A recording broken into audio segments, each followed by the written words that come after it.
So we have your around $80 po.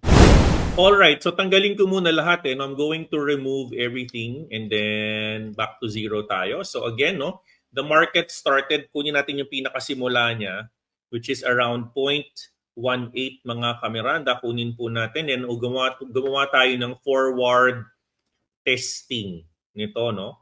So alright.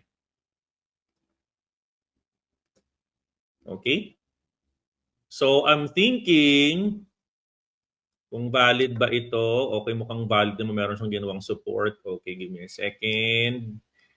Alright, I'm not going to rely on oscillators, no? Kasi oscillators are going to be biased. Mali. Meron siyang noise in the data. Okay? So I'm going to use, so we have your around $80 po. Yan yung ating tuktok.